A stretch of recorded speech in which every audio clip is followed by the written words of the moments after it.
ஜோதிடம் பார்க்க வெறும் 350 ரூபாய் மட்டுமே. குறைந்த விலை அப்பாயின்மெண்ட் மூலம் வீட்டில இருந்தே நீங்க பார்க்கலாம். உங்களுடைய பிறந்த தேதி, நேரம், ஊர் மட்டும் வாட்ஸ்அப்ல சொன்னா போதும். நாங்களே உங்களுக்கு ஃபோன் செய்து பலன்கள் சொல்லுவோம். உங்களுக்கு ஏதாவது கேள்வி இருந்தாலும் பின்னாடி கேட்கலாம். ஸோ வாட்ஸ்அப் நம்பர் பார்த்தீங்கன்னா 88 70 10 75 27. ஆன்மீக சொந்தங்கள் அனைவருக்கும் அன்பான காலை வணக்கம். இன்னைக்கு நம்ம என்ன பார்க்க போகிறோம் அப்படின்னா, புதிதாக பிறந்திருக்கக்கூடிய அற்புதமான ஜூலை மாதத்தினுடைய ராசி பலன்கள் தாங்க பார்க்க இருக்கோம். ஸோ இன்று செவ்வாய்க்கிழமை ஜூலை மாதம் பிறந்திருக்கு. பொதுவாக செவ்வாய்க்கிழமை அப்படின்னாலே முருகனை வழிபாடு செய்கிறதுக்கு சிறப்பான ஒரு நாள். அதுவும் இந்த நாள் பார்த்திங்கன்னா சஷ்டி திதியோடு இணைந்து வந்திருக்கு அப்படிங்கிறது ரொம்ப ரொம்ப சிறப்பு மிக்க ஒரு நாள் அப்படின்னு சொல்லலாம். ஸோ இந்த நாளில் கண்டிப்பாக நீங்கள் முருகனை மனதார வழிபாடுகள் செய்யுங்க. அவங்களுடைய அருளாட உங்களுக்கு எல்லாமே நல்லதாக நடக்கும். ஸோ கண்டிப்பாக ஏதாவது ஒரு கோரிக்கையை நீங்கள் முருகன்கிட்ட வச்சுட்டு ஓம் முருகா போற்றி போற்றி அப்படின்னு 3 முறை மறக்காமல் கமெண்ட் பாக்ஸில் கமெண்ட் பண்ணுங்கள். நிச்சயமாக இன்று ரொம்ப அற்புதமான ஒரு நாள். ஏன்னா செவ்வாய்க்கிழமை, முருகன், சஷ்டி திதி எல்லாம் சேர்ந்து இருக்கிறதுனால இந்த நாளில் நீங்கள் வழிபாடு செய்கிறது அவ்வளவு விசேஷமானது. ஸோ உங்களுடைய பிரார்த்தனைகள் விரைவில் நடந்தேறும். அதனால் நம்பிக்கையோடு செய்யுங்க. புதிதாக பிறந்திருக்கக்கூடிய இந்த ஜூலை மாதம் எவ்வளவு சிறப்பானதாக இருக்குது, கும்பராசி நேயர்களுக்கு எப்படிப்பட்ட பலன்கள் கிடைக்க போகுது அப்படின்றத தான் இந்த பதிவில் நம்ம டீட்டெயிலாக தெரிஞ்சுக்க போகிறோம். வீடியோக்குள்ளே போகிறதுக்கு முன்னாடி நீங்கள் இன்னும் நம்ம சேனலை சப்ஸ்கிரைப் பண்ணாமல் இருந்தீங்க அப்படின்னா மறக்காமல் சேனலை சப்ஸ்கிரைப் பண்ணிக்கோங்க. கூடவே பக்கத்தில் இருக்கிற பெல் சிம்பிளையும் கிளிக் பண்ணிக்கோங்க. அப்போ தான் நாங்கள் போடக்கூடிய வீடியோக்கள் எல்லாமே உங்களுக்கு நோட்டிஃபிகேஷனாக உடனுக்குடன் வந்தடையும். நீங்களும் பார்த்து பயன்பெறலாம். வாங்க வீடியோக்குள்ளே போகலாம். கும்பம் ராசி நேர்களை பொறுத்த வரைக்கும் புதிதாக பிறந்திருக்கக்கூடிய இந்த ஜூலை மாதம் பார்த்திங்கன்னா நிறைய சாதகமான பலன்களை தாங்க உங்களுக்கு கொடுக்க இருக்குது. அதாவது இந்த டைம் பார்த்திங்கன்னா சராசரியை விட சிறந்த அளவில் இருக்கும் அப்படின்னே எதிர்பார்க்கப்படுது. ஸோ உங்களுக்கு ஏழரை சனியிலுடைய கடைசி சனியாக பாதசனி நடந்துகிட்ருக்கக்கூடிய காலகட்டம். கண்டிப்பாக சனி பகவான் உங்களுக்கு எல்லா விதமான பிரச்சனைகளையும் தீர்த்து கொடுப்பாரு. இனி உங்களை தொட்டது எல்லாமே விலகப் போகுது அப்படின்னு நினச்சிக்கோங்க. அதாவது இந்த மாதம் பார்த்திங்கன்னா முதல் பகுதியில் சூரியன் உங்களுக்கு 5வது வீட்டில் பயிற்சியாகி இருக்கிறாரு. ஸோ 5வது வீட்டில் சூரியன் பயிற்சி இருக்கிறது உங்களுக்கு கண்டிப்பாக அது நல்லது கிடையாது தான். ஆனாலுமே கூட இந்த ஜாதக ரீதியாக பார்த்திங்கன்னா 5ஆம் வீடு சூரியனுடைய சொந்த வீடு அப்படின்னு சொல்லுவாங்க. அப்போ அந்த 5வது வீடு தன்னுடைய சொந்த வீட்டில் சூரியன் இருக்கக்கூடிய நேரம் பார்த்திங்கன்னா சராசரி நிலையில் உங்களுக்கு முடிவுகளை கண்டிப்பாக கொடுப்பாரு. அதாவது பெருசாக பாதிப்புகள்லாம் கொடுக்க மாட்டார். அதே இந்த மாதத்தினுடைய 2ஆம் பாதியில் பார்த்திங்கன்னா சூரியன் உங்களுக்கு 6வது வீட்டுக்கு பயிற்சி ஆகிடுவார். பொதுவாக இந்த சூரியன் அப்படின்றவர் 30 நாளுக்கு ஒரு முறை பயிற்சி ஆகக்கூடிய ஒரு கிரகம் தான். நவகிரகங்களின் தலைவனாக இருக்கக்கூடிய சூரியனுடைய பயிற்சியை வைத்து ஒவ்வொரு மாதமுமே பலன்களானது கணக்கீடு செய்யப்படுது. அதாவது சூரியனுடைய நிலை எப்படி இருக்கோ அதுக்கேற்ற மாதிரி பலன்களும் மாறுபாடு அடைஞ்சிடும். ஆனால் இந்த ஜூலை மாதத்தினுடைய 2ஆம் பாதியில் உங்களுக்கு 6வது வீட்டில் சூரியன் பயிற்சியாக இருக்கக்கூடிய நிலையில் செவ்வாயினுடைய பயிற்சியும் கூடவே ஏற்படுது. அதாவது 28ஆம் தேதி வரைக்குமே 7வது வீட்டில் தான் செவ்வாய் இருக்க போகிறாரு. ஸோ இதுவும் உங்களுக்கு பார்த்திங்கன்னா ஒரு சாதகமான ஒரு பலன்களை கொடுக்க முடியாது. ஆனால் 8வது வீட்டுக்கு மாறுவார் பார்த்திங்களா, அப்போ உங்களுக்கு சாதகமான சூழ்நிலை கிடைக்குமா அப்படின்னு பார்த்திங்கன்னா அதுவுமே உங்களுக்கு சரியில்லை. ஸோ இந்த மாதம் செவ்வாயை பொறுத்த வரைக்கும் உங்களுக்கு சாதகமான பலன்களை எதுவுமே கொடுக்க முடியாது. அதனால் செவ்வாய் கிரகத்தை நீங்கள் ஒதுக்கி வச்சுடுங்க. செவ்வாய் கிரகத்தை பொறுத்த வரைக்கும் அவர்கிட்ட நீங்கள் இந்த மாதத்தில் எதையுமே எதிர்பார்க்காதீங்க. அடுத்ததாக பார்த்தீங்கன்னா புதனுடைய பயிற்சி இருக்குது. இந்த புதனாவது உங்களுக்கு நல்லது செய்வாரா அப்படின்னு பார்த்தீங்கன்னா கண்டிப்பாக உங்களுக்கு நல்லது செய்ய போகிறாருங்க. புதனுடைய பயிற்சி பார்த்திங்கன்னா இந்த ஜூலை மாதம் முழுக்க முழுக்க 6வது வீட்டில் தான் இருக்க போகுது. ஸோ 6வது வீட்டில் புதன் இருப்பது அப்படிங்கிறது உங்களுக்கு சாதகமான ஒரு விஷயந்தான். இருந்தாலுமே கூட ஜூலை 18ஆம் தேதியிலேருந்து புதன் பார்த்திங்கன்னா வக்ர நிலைக்கு மாற போகிறாரு. அப்போ எப்படி இருப்பார் அப்படின்னா அப்பயும் உங்களுக்கு சாதகமான ஒரு பலன்களை தாங்க கொடுக்க இருக்காரு. ஸோ கவலைப்பட தேவையில்லை. புதனை பொறுத்த வரைக்கும் இந்த ஜூலை மாதம் உங்களுக்கு சிறப்பாக தான் இருக்கிறார். அவர் வக்ரம் அடைஞ்சாலும் சரி, வக்ரம் அடையாமல் இருந்தாலும் சரி, எல்லாமே உங்களுக்கு நல்ல நிலை தான் இருக்கிறாங்க. ஆனால் செவ்வாய் மட்டும்தான் இந்த மாதமே உங்களுக்கு நல்ல பலன்களை கொடுக்க முடியாத ஒரு இடத்துல இருக்கிறாங்க. அடுத்ததாக பார்த்திங்கன்னா குரு. இந்த குருவினுடைய பயிற்சி 5வது வீட்டில் உங்களுக்கு நடந்திருக்கு. ஸோ இந்த மாதம் முழுக்க குரு பார்த்திங்கன்னா ராகுவினுடைய நட்சத்திரத்தில் தான் இருக்கிறாரு. ஸோ ராகுவினுடைய நட்சத்திரத்தில் குரு இருந்தாலுமே கூட குரு அதிக அளவில் உங்களுக்கு சாதகமான பலன்களை தான் தர விரும்புவார். ஆனாலுமே சின்ன சின்ன தடைகள் அப்படிங்கிறது உருவாகும். அந்த தடைகளை எல்லாத்தையும் தாண்டி நீங்கள் வரணும்.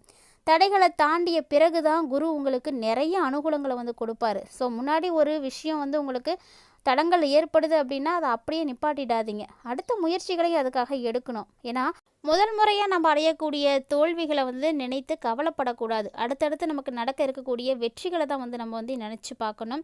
ஸோ ஜூலை 26ஆம் தேதி வரைக்குமே சுக்கிரன் பார்த்தீங்கன்னா உங்களுடைய நல்ல ஒரு வளர்ச்சியில் தான் இருக்கிறாரு. அதாவது 4வது வீட்டில் வந்து இருக்க போகிறாரு. ஸோ சுக்கிரனுடைய பயிற்சி உங்களுக்கு 4வது வீட்டில் தான் ஜூலை 26 வரைக்கும் இருக்குது. அதுக்கப்புறம் தான் சுக்கிரன் வந்து மாறுறாரு. அப்போ சுக்கிரன் எங்கே போகிறாருன்னா 4லேருந்து 5க்கு வந்து போக போகிறாரு. சுக்கிரன் இந்த மாதம் முழுக்க உங்களுக்கு சாதகமான பலன்களை வந்து கொடுக்க போகிறாருங்க. ஸோ சுக்கிரனுடைய பயிற்சி ரொம்ப அதீத நல்ல பலன்களை கும்பராசினியர்களுக்கு வந்து கொடுக்க இருக்குது. அதனால் நீங்கள் சுக்கிரன்கிட்ட வந்து நல்லபடியாகவே வந்து எதிர்பார்க்கலாம். அடுத்ததாக பார்த்திங்கன்னா சனி பயிற்சி. சனி இப்போ உங்களுக்கு 2வது வீட்டில் இருக்கிறாரு. இது வந்து உங்களுக்கு நல்லது கிடையாது தான். ஆனால் ராகுவினுடைய பயிற்சி முதல் வீட்டில் இருக்குது. இதுவும் ஒரு பலவீனமான ஒரு விஷயமாக தான் இருக்குது. ஆனால் குரு நட்சத்திரத்தில் இருக்கிறதுனால ராகு ஒரு சில நேரங்களில் உங்களுக்கு நல்ல நல்ல பலன்களை எல்லாம் கொடுக்கலாம். ஆனால் இவர் வந்து பார்த்திங்கன்னா ராகுவினுடைய நட்சத்திரத்தில் இருக்கிறதுனால மட்டும்தான் இதை வந்து நீங்கள் எதிர்பார்க்க முடியும். அடுத்ததாக பார்த்திங்கன்னா கேது எங்கே இருக்காருன்னா 7வது வீட்டில் இருக்கிறாரு. கேது 7ல் இருக்கும் பொழுது கேதுவிட நீங்கள் என்ன எதிர்பார்க்கக்கூடாது, நல்ல விஷயங்களை எதிர்பார்க்கக்கூடாது. ஏன்னா அவர் வந்து அந்த இடத்துல வந்து தர மாட்டார். ஸோ கும்பராசி நேர்களை பொறுத்த வரைக்கும் பெரும்பாலுமே இந்த மாதத்தில் எல்லா கிரகங்களுமே உங்களுக்கு பெரிய அளவில் பாதிப்புகளை தான் கொடுக்க இருக்குது. ஸோ சாதகமான பலன்களை கொடுக்குமா அப்படின்னா ஒரு சில நேரங்களில் மட்டும்தான் வந்து பலன்கள் வந்து உங்களுக்கு சாதகமாக இருக்க போகுது. ஆனால் சனி, செவ்வாய், ராகு, கேது இது போன்ற கிரகங்களுடைய நிலைகளை பார்த்தீங்க அப்படின்னா முழுக்க முழுக்க உங்களுக்கு சாதகமாக இல்லை. ஸோ இந்த கிரகங்கள்கிட்ட இருந்ததுனா நீங்கள் எதையுமே இந்த மாதத்தில் வந்து எதிர்பார்க்கவே கூடாது. ஒருவேளை வேலை விஷயமாக இந்த மாதம் உங்களுக்கு கொஞ்சம் ஏற்ற இறக்கமாக கூட இருக்கலாம். ஸோ கொஞ்சம் கவனமாக இருந்துக்கோங்க. வேலை செய்கிறவங்க வியாபாரத்தில் இருக்கிறவங்கள விட சிறந்த பலன்களை வந்து பெறுவீங்க. ஏன்னா வியாபாரத்தில் உங்களுக்கு அந்தளவுக்கு லாபம் கிடைக்கல அப்படின்னாலுமே வேலைக்கு போகிறவங்களுக்கு வேலையில் சம்பளம் கண்டிப்பாக வந்து கிடைச்சிடும். ஸோ அதனால் நீங்கள் வந்து கொஞ்சம் எதிர்பார்க்கலாம். அதே போல் கல்வி பயிலக்கூடிய மாணவர்களுக்கு எப்படி இருக்குன்னா கல்வியில் சிறந்த முடிவுகளை எல்லாம் பெற முடியும். இந்த மாதம் உங்கள் வீட்டுக்கு தேவையான உபயோகிக்கக்கூடிய அனைத்து விதமான பொருட்களையும் நீங்கள் கொண்டு வரலாம். எந்த விதமான தடங்களும் ஏற்படாது. ஸோ வீட்டுக்கு ஏதாவது பார்க்குறீங்க, ஆசைப்படுறீங்க, அதை வாங்கலாமா, தாராளமாக வாங்கலாம். அதனால் உங்களுக்கு எந்த பிரச்சனையும் கூட இருக்காது. ஆடம்பர பொருட்களை வாங்குறதுலையும் அல்லது அதை வந்து பெறதுலையும் இந்த டைம் பார்த்திங்கன்னா இந்த மாதம் உங்களுக்கு ரொம்ப ரொம்ப வந்து ஹெல்ப்ஃபுல்லாக இருக்கும். கட்டாயமாக இந்த மாதம் நல்லபடியாக உங்களுக்கு இருக்கிறதுக்கு ஒரு சில விஷயங்களை மட்டும் அலட்சியப்படுத்தாமல் வந்து செய்துக்கோங்க. மேலும் இந்த ஜூலை மாதத்தில் திருமண விஷயங்கள் எல்லாம் உங்களுக்கு அலட்சியம் இருக்கவே கூடாதுங்க. ஏன்னா ஒருவேளை நீங்கள் அதிலெல்லாம் கவனத்தை வந்து சிதற விட்டீங்க அப்படின்னா தவறாக போய் முடிஞ்சிடும். திருமணம் அப்படின்றது மிகப்பெரிய ஒரு விஷயம். அதை வந்து பார்த்து பொறுமையாக வந்து செய்யுங்க. அதே மாதிரி நிதி விஷயங்களும் உங்களுக்கு எப்படி இருக்குன்னா அதிக அளவில் சாதகமான முடிவுகளை தான் கொடுக்க இருக்குது. ஸோ அதனால் கவலைப்பட தேவையில்லை. இந்த மாதம் முழுக்க முழுக்க கும்பராசி நேயர்களே உங்களுடைய ஆரோக்கியத்தில் முழுமையான அக்கறைகளை வந்து காட்டுங்க. ரொம்ப முக்கியமான ஒரு மாதம். ஏன்னா ஆரோக்கியம் சிறப்பாக இருக்கணும். அப்போ தான் நம்ம எல்லாத்தையும் வந்து நல்லபடியாக வந்து கடந்து வர முடியும். வெற்றியோ தோல்வியோ அதை நம்ம பார்க்கணும், அதை நம்ம அனுபவிக்கணும் அப்படின்னா அது எப்படி முடியும்? நம்மளுடைய உடல் ஆரோக்கியம் சிறப்பாக இருந்தால் மட்டும்தான் அனுபவிக்க முடியும். ஸோ வரக்கூடிய நாட்களில் கும்பராசி நேயர்களே கொஞ்சம் பொறுமையும் வந்து கடைப்பிடிங்க. பொறுமையை இழந்துடாதீங்க, நிதானத்தை கைவிட்டுறாதீங்க. குறிப்பாக பிள்ளைகள் விஷயத்துலலாம் நீங்கள் அதிகமாக கோபப்படக்கூடாது. குடும்ப விஷயமும் அப்படித்தான். 4 செவத்துக்குள்ளே இருக்கிற வரைக்கும் தான் உங்களுக்கு நல்லது, மரியாதை. அதனால் அதையெல்லாம் வந்து காப்பாற்றிக்க பாருங்கள். மொத்தமாகவே கும்பராசி நேயர்களுக்கு இந்த ஜூலை மாதத்தில் பல கிரகங்கள் சாதகமாக இல்லாததுனால பெரிய அளவில் பாதிப்புகள் உங்களுக்கு ஏற்படாது. எப்போதும் போல் என்ன செய்கிறீங்களோ அதையே செஞ்சுட்டு வந்துங்க. தேவையில்லாத விஷயத்துலலாம் இந்த மாதத்தில் வந்து தலையிடாமல் இருந்துக்கோங்க. முற்றிலுமாக இந்த காலகட்டங்கள் உங்களுக்கு சிறப்பாக இருக்கிறதுக்கு கண்டிப்பாக நீங்கள் தொடர்ந்து வழிபாடுகள் செய்கிறது ரொம்ப ரொம்ப நல்லதாக இருக்கும். அதாவது தொடர் வழிபாடு அப்படிங்கிறது நீங்கள் அனுமன வழிபாடு செய்யுங்க.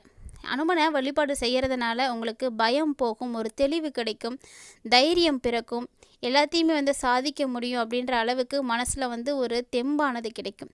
அனுமனை வழிபாடு செய்யுங்க. அனுமன் சாலிசாவை வந்து நீங்கள் பாடல்களாக வந்து கேட்கலாம், இல்லை படிக்க தெரியும்னா படிங்க.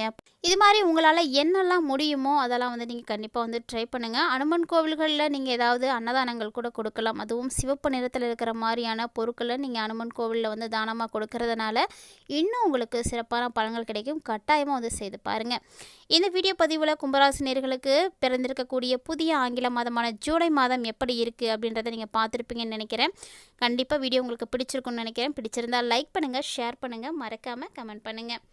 இது மட்டும் கிடையாது, இது போல் பல இன்ட்ரெஸ்டிங்கான தகவல்களானது நம்மளுடைய சேனலில் தினந்தோறுமே நம்ம பதிவேற்றம் செய்துட்டு தான் இருக்கோம். ஸோ இது வரைக்கும் நீங்கள் நம்ம சேனலை பார்த்ததே இல்லை அப்படின்னு சொல்லக்கூடியவங்களாம் மறக்காமல் ஒன்ஸ் விசிட் பண்ணி பாருங்கள். கட்டாயமாக உங்களுக்கு இருக்கக்கூடிய தகவல்கள் அனைத்துமே வந்து பிடிக்கும். இன்கேஸ் பிடிச்சிருக்கு அப்படின்னா ஃப்ரெண்ட்ஸ் அண்ட் ஃபேமிலியோட ஷேர் பண்ணிக்கோங்க. கூடவே நம்மளுடைய வீடியோவுக்கு தொடர்ந்து நீங்கள் சப்போர்ட் பண்ணுங்கள்.